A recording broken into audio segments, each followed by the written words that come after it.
কিন্তু এইবাৰ হেৰি হোৱা নাই, এতিয়া দেখা যাক কি হয়।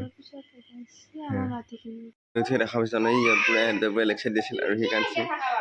সি তাৰমানে বুজি পাইছে তাই হা এইগুলা বহি খাওঁতে শিক্ষণ তাই এতিয়া কৈ আছে।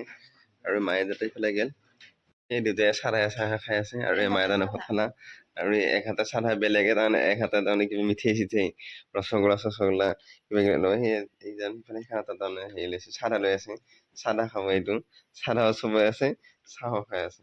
এইটো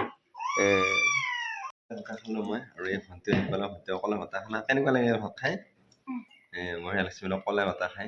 ঘৰ আহি পাই গ'লো আৰু কথা হ'লে ক'ৰবাত মাথাই ভালছে। এতিয়া অৱস্থা বেয়া হৈ গৈছে। ঠাই ৰুটি আনিছিল বুলি সুধিছে। ৰুটি আনিছোঁ, মানে আজি ভাত নাখাওঁৱে মাহঁতে, খালি ককা আইতাৰ শ্ৰাদ্ধ আছে, গতিকে কালি মানে হেৰি আছে আৰু নাইট ডিউটি আছে কালি মোৰ গাইছ। আৰু আমাৰ সন্মুখৰ মাথাউৰিত মানে অলপ ভুমুক দিয়া নাছিলে, তাতে বস্তা মাৰি আছে আৰু আমাৰ পৰা 1 কিলোমিটাৰ 2 কিলোমিটাৰ আঁতৰত হয় বাৰু। আৰু কাম কৰিছে তাই, তাৰমানে মাইনাৰ অলপ ভয় লাগি আছে আৰু এই তাৰমানে চিন্তা কৰি আছে তাৰমানে কিবা হ'ব কাম কৰি আছে বুলি কাম কৰিছে বুলি এইটো কিছু এতিয়া ভয় লাগে। ইয়াৰ পৰা আমাৰ মাথাউৰিত দেখা পায় ফাঁকে দি টচৰ পোহৰত দেখা পায় তাৰমানে